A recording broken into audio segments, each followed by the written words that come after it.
Assalamualaikum warahmatullahi wabarakatuh. Kepada yang saya hormati Bapak Ibu dosen penguji PPG dalam jabatan, perkenalkan nama saya Sultoni dengan NIM 25091110479, mahasiswa PPG dalam jabatan dari LPTK UIN Maulana Malik Ibrahim Malang. Pelaksanaan ujian kinerja saya dilaksanakan pada hari Kamis tanggal 9 Oktober tahun 2025 bertempat di SMAS Nahdlatul Ulama Pakis Kabupaten Malang. Adapun materi pembelajaran yang saya bawakan dalam ujian kinerja ini berjudul meraih kesuksesan dengan kompetisi dalam kebaikan dan etos kerja. Demikian perkenalan singkat dari saya. Semoga kegiatan ujian ini berjalan dengan lancar dan membawa manfaat bagi kita semua. Wassalamualaikum warahmatullahi wabarakatuh.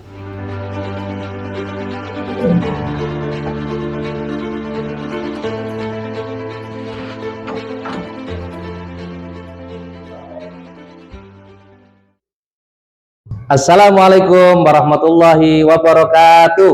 Waalaikumsalam warahmatullahi wabarakatuh. Selamat pagi anak-anakku.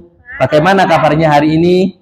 Alhamdulillah, luar biasa. Bersama SMAS Pakis, maju bersama hebat semua. Ya, alhamdulillah, semoga kita semua selalu dalam lindungan Allah Subhanahu wa taala. Sebelum kita mulai pelajaran, mari kita berdoa. Untuk ketua kelas silakan dipimpin untuk berdoa. Di tempat duduk siapa? Berdoa mulai. Bismillahirrahmanirrahim.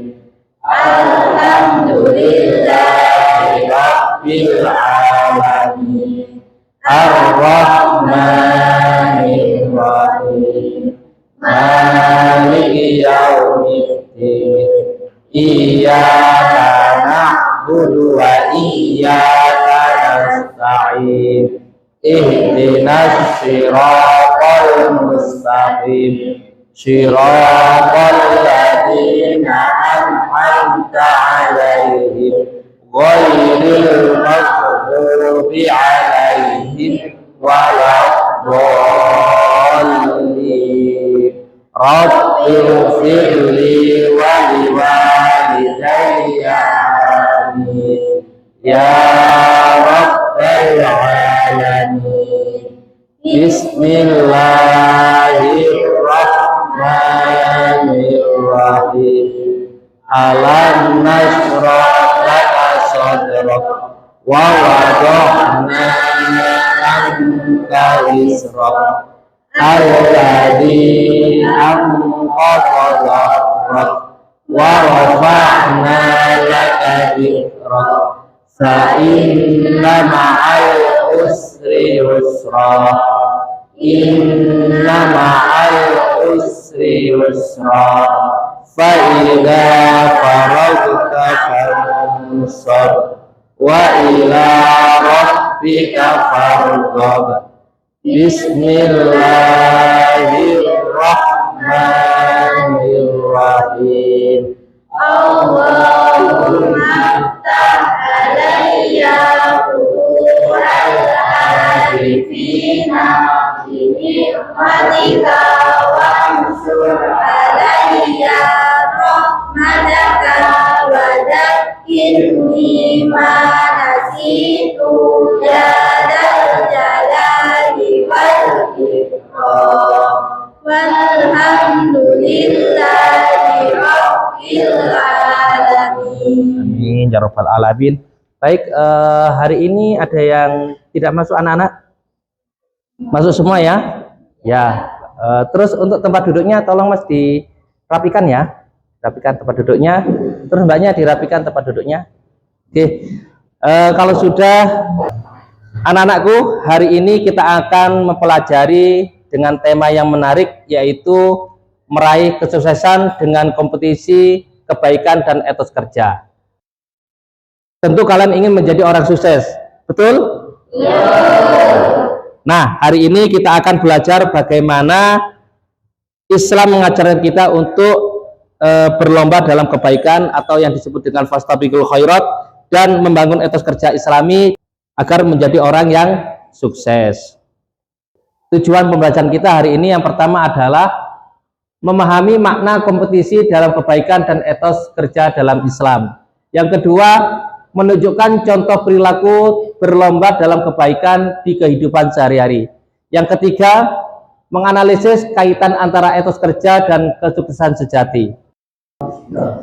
Baik anak-anak, ini akan kami tayangkan video kisah tokoh Islam yang sukses. Disimak ya. Ya.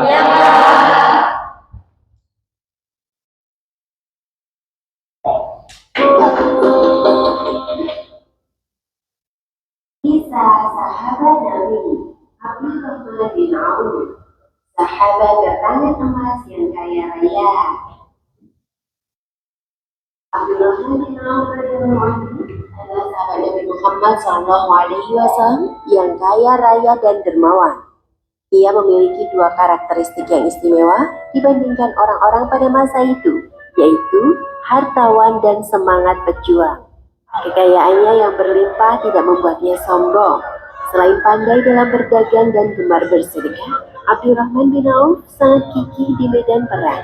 Artinya, selain sebagai hartawan, ia juga sebagai pejuang yang telah merelakan harta, tenaga, pikiran, bahkan jiwanya untuk menegakkan kalimat Allah di atas bumi. Abdurrahman bin Auf berasal dari keturunan Bani Zuhrah dan lahir di Mekah pada tahun 580 Masehi, 10 tahun setelah tahun gajah.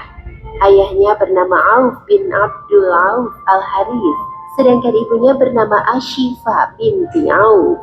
Pada masa jahiliyah namanya adalah Abdul Amr. Ada yang mengatakan bernama Abdul Harith, dan ada yang mengatakan bernama Abdul Ka'bah. Setelah memeluk Islam, Rasulullah SAW mengganti namanya menjadi Abdurrahman bin Auf. Abdurrahman bin Auf memiliki banyak keutamaan, antara lain, ia merupakan as-sabiqun al-awwalun, termasuk orang-orang generasi pertama masuk Islam. Ia adalah satu dari 8 orang yang pertama masuk Islam. Saat Rasulullah SAW baru memulai dakwahnya, Abu Bakar As-Siddiq dengan gigih mengajak sahabat-sahabatnya untuk masuk agama Islam. Abdurrahman bin Auf masuk Islam 2 hari setelah Abu Bakar As-Siddiq masuk Islam. Ia merupakan satu dari 5 orang yang masuk Islam melalui ajakan Abu Bakar. Abdurrahman bin Auf adalah satu dari 10 sahabat yang dijamin masuk surga oleh Rasulullah SAW. Ia juga merupakan satu dari 6 sahabat yang ditunjuk oleh Umar bin Khattab sebagai anggota musyawarah dalam pemilihan khalifah sesudah Umar bin Khattab. Abdurrahman bin Auf merasakan perjuangan di awal-awal dakwah Islam. Ia pun merasakan siksaan yang dilakukan oleh kaum kafir Quraisy. Akhirnya Rasulullah SAW memerintahkan sahabatnya untuk hijrah ke Habasyah.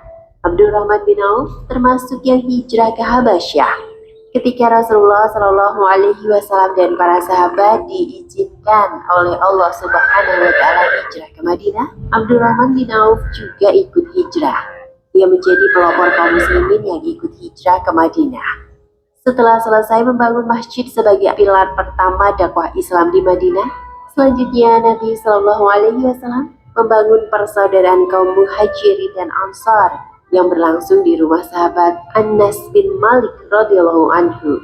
Saat itu terdapat 90 orang dari kalangan Ansar dan Muhajirin yang berkumpul. Nabi SAW mempersaudarakan mereka satu persatu untuk saling tolong-menolong. Persaudaraan kaum Muhajirin dan Ansar merupakan pilar kedua yang ditegakkan Nabi SAW dalam membangun negara Islam. My work is easy because I use ClickUp. Here's how I handle our team's weekly product releases. We track everything in a calendar, so if anything changes Hijrah ke Madinah, Abdurrahman bin Auf hanya memiliki pakaian yang melekat di tubuhnya. Ia tidak memiliki harta sepeser pun. Rasulullah SAW mempersaudarakan Abdurrahman bin Auf dengan Sa'ad bin Rabi.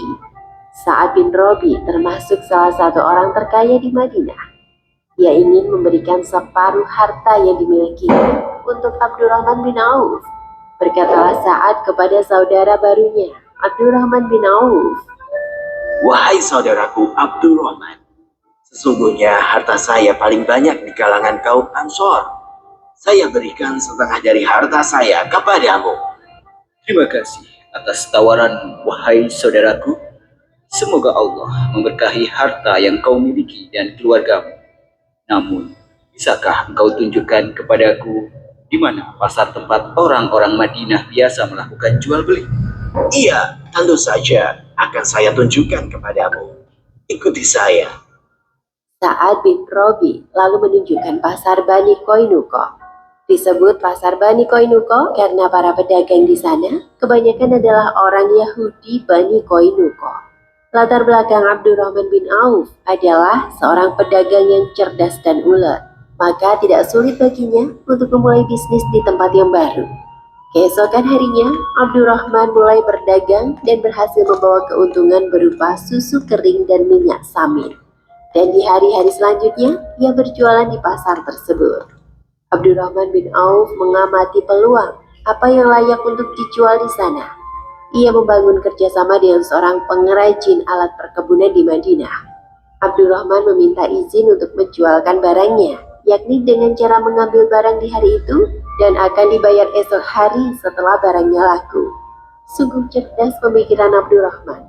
Ia dapat memulai bisnis meski tanpa modal. Sebab sesampainya di Madinah, ia tidak memiliki uang sepeser pun.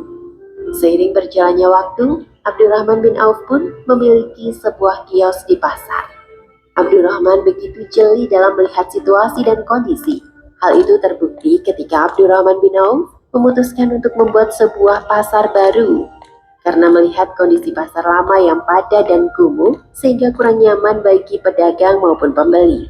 Suatu hari, ia mengajak kerjasama seorang pemilik lahan yang ada di dekat pasar Madinah untuk membangun sebuah pasar baru yang lebih baik. Abdurrahman menyediakan modal untuk membangun pasar, sementara pemilik lahan menyediakan tanahnya. Sistem kerjasama yang dibangun adalah sistem bagi hasil.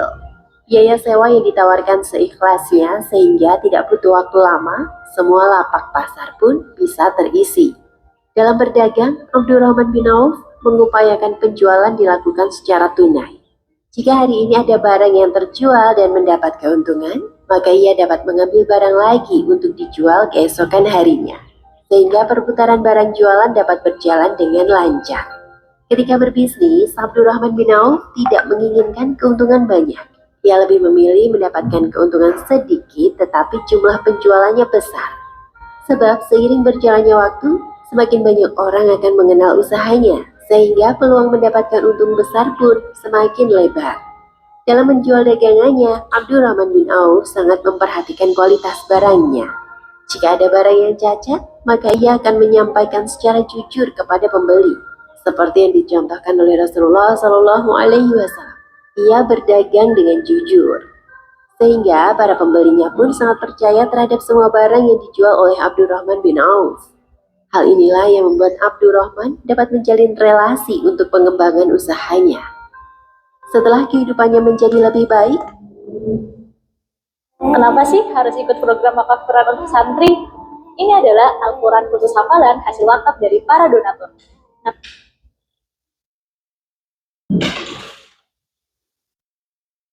Abdurrahman bin Auf menikah. Suatu hari Abdurrahman datang ke masjid Nabi Shallallahu Alaihi Wasallam. Ia mengenakan baju bagus.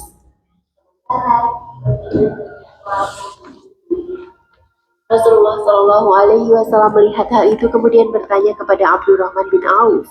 Ternyata Abdurrahman telah menikahi seorang wanita Ansor dengan mahar 1 nawat emas atau emas seberat biji kurma. Rasulullah Shallallahu Alaihi Wasallam pun memberi saran kepadanya. Laksanakanlah walimah, walau hanya dengan menyembelih seekor kambing. Semoga Allah memberkati pernikahan dan hartamu. Seiring berjalannya waktu, bisnis Abdurrahman bin Auf berkembang pesat. Ia memiliki harta yang sangat banyak dan melimpah. Akan tetapi kekayaannya tidak membuatnya lupa diri dan sombong. Kekayaan yang dimilikinya tidak digunakan untuk foya-foya dan kesenangan duniawi. Abdurrahman bin Auf justru hidup sederhana dan rajin bersedekah. Ia dikenal sebagai sosok kaya yang banyak bersyukur dan dermawan. Ia memiliki sifat yang tawadhu. Kekayaan yang dimilikinya tidak mempengaruhi jiwanya yang penuh iman, ketakwaan, dan tetap sederhana. Apabila ia sedang bersama budaknya, orang tidak dapat membedakan di antara mereka, mana majikan dan mana budak. Ia mengenakan pakaian sederhana. Allah memberikan kemudahan pada Abdurrahman bin Auf dalam mendapatkan harta, sehingga ia mahir dalam berwirausaha. Abdurrahman bahkan pernah berkata, Seandainya saya mengangkat batu, niscaya saya temukan emas dan perak di bawahnya. Ia mengucapkan kalimat tersebut tidak bermaksud untuk sombong, tetapi hanya sebagai gambaran tentang dirinya yang mandiri dalam berwirausaha. Atas kemudahan dari Allah, ia memperoleh segala kemudahan dan dapat membaca peluang bisnis sekecil apapun. Kepiawaiannya dalam berbisnis dan berdagang sungguh tidak diragukan lagi. Begitu besar berkah yang diberikan Allah kepadanya, sampai ia dijuluki sahabat bertangan emas. Kesuksesan Abdurrahman bin Auf juga tidak lepas dari pandainya dalam mengatur waktu. Ia gunakan waktu dengan sebaik mungkin. Abdurrahman menjalankan kewajiban sholat dan juga ikut dalam berperang menegakkan agama Allah. Selain itu juga mengurus usahanya yang berkembang dengan pesat. Demikianlah kisah Abdurrahman bin Auf radhiyallahu anhu bagian pertama. Hikmah yang bisa diambil dari kisah tadi antara lain: pertama, hendaknya dengan sesama muslim saling menyayangi dan tolong menolong, seperti sikap Sa'ad bin Rabi ketika dipersaudarakan dengan Abdurrahman bin Auf. Kedua, ketekunan dan keuletan dalam berusaha akan membuahkan hasil, seperti yang dilakukan oleh Abdurrahman bin Auf pada awal membangun usaha di Madinah. Ketiga, hendaknya tidak sombong dan rajin bersedekah ketika diberi kelebihan harta, seperti sikap Abdurrahman bin Auf yang tetap tawadhu dan gemar bersedekah dengan hartanya. Wallahu a'lam bishawab.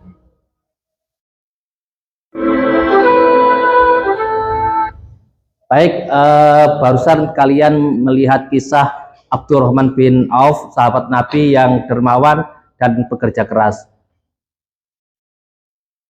Menurut kalian, apa yang bisa beliau menjadi orang sukses dan dihormati? Siapa yang bisa menjawab? Ya? Karena beliau tidak pernah menipu pembeli, selalu menimbang dengan benar dan menolak keuntungan haram. Karena itu orang-orang percaya kepadanya sehingga rezekinya dilapangkan oleh Allah. Bagus. Ada lagi? Saya, Pak. Ya? Menurut saya, beliau tidak mau bergantung dengan orang lain. Dengan kerja keras, keuletan dan kesungguhan, Abdurrahman bin Auf berhasil membangun usaha yang besar dan halal. Bagus. Ada lagi yang mau menjawab? Ya, silakan. Karena beliau yakin, saya datang bukan dari banyaknya harta, tapi bermanfaat harta itu untuk orang lain. Bagus. Jawabnya bagus-bagus. Ada lagi? Ya, silakan.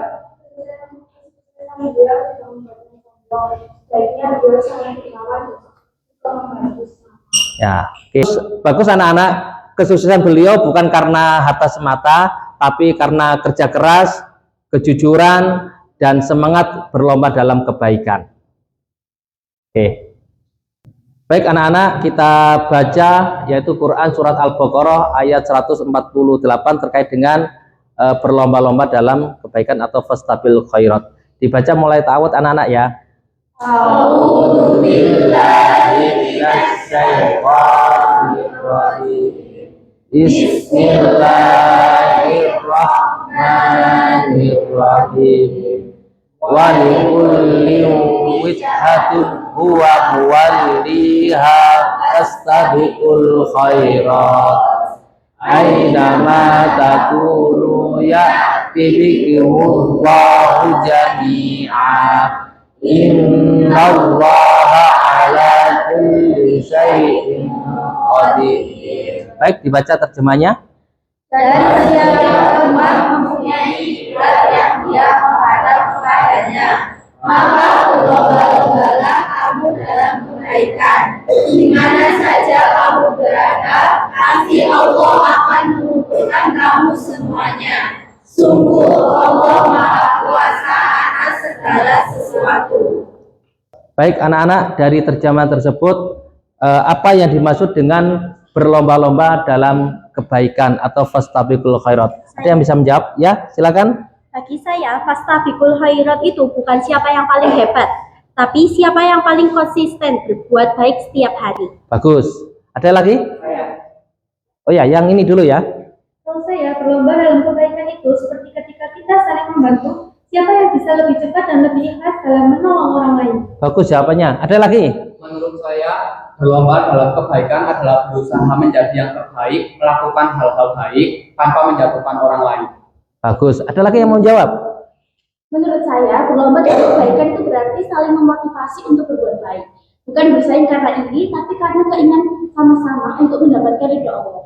Baik, tepuk tangan untuk teman kita semuanya. Jawabannya bagus. Kemudian mari kita hubungkan dengan kehidupan kita di sekolah. Misalnya berlomba dalam kebersihan, kemudian rajin belajar dan membantu teman yang kesulitan. Itulah contoh kompetisi dalam kebaikan. Baik, habis ini kalian membentuk kelompok kecil. Nanti kalian diskusikan bagaimana etos kerja dan niat yang baik dapat membawa kesuksesan. Saya kasih waktu 5 menit untuk membentuk kelompok dan nanti hasilnya bisa dipresentasikan ke depan. Silakan.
Baik anak-anak, dari hasil diskusi tadi, Bapak mohon ada 2 kelompok yang bisa mempresentasikan dari hasil diskusi tadi. Siapa yang mau mempresentasikan dulu? Silakan. Oke, maju.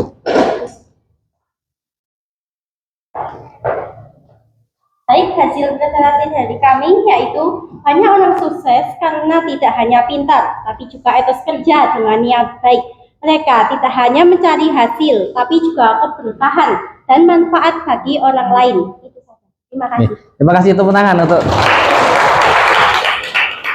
Oke, siapa lagi? Mungkin dari kelompok laki-laki yang mau maju mempresentasikan.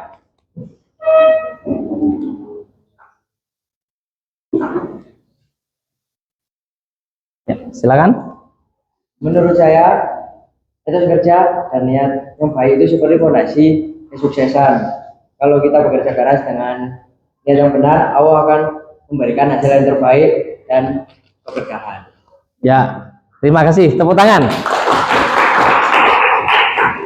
Sangat bagus. Nah, dari penjelasan kalian tadi, berarti kesuksesan yang sejati itu adalah dari hasil kejujuran, kerja keras, dan semangat untuk berlomba dalam kebaikan. Oke.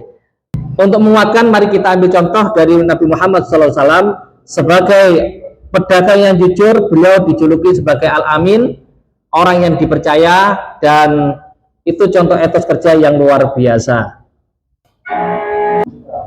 Jadi anak-anakku, apa yang bisa disimpulkan dari pelajaran tadi? Oke, silakan. Menurut kesimpulan saya, kita harus berlomba-lomba dalam melakukan kebaikan. Ada yang lagi? Oh iya, silakan. Menurut kesimpulan saya, orang sukses itu jujur, disiplin, dan tidak menyerah. Betul, silakan. Artinya saling memotivasi untuk berbuat baik. Mungkin dari mas-masnya? Ya, silakan. Menurut saya kesuksesan datang dari kerja keras dan niat yang ikhlas. Ya, mungkin ditambah satu lagi. Ya, silakan. Kita karena Allah, kita akan diberkahi. Ya, ada lagi? Atas kerja yang baik menjadi kita. Oke. Betul bahwa Islam mengajarkan kita untuk berkompetisi dalam kebaikan dan memiliki etos kerja tinggi sebagai jalan menuju kesuksesan dunia dan akhirat. Sebagai tugas refleksi, silakan kalian tulis di buku catatan satu hal yang akan saya perbaiki dalam diri saya agar menjadi pribadi yang sukses dan berakhlak baik.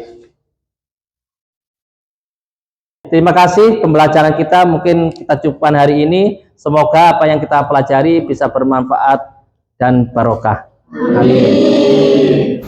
Mari kita tutup pembelajaran kita dengan membaca surat Al-Asr dan doa kafaratul majlis. Semoga ilmu yang kita dapatkan menjadi ilmu yang bermanfaat dan barokah. Bismillahirrahmanirrahim.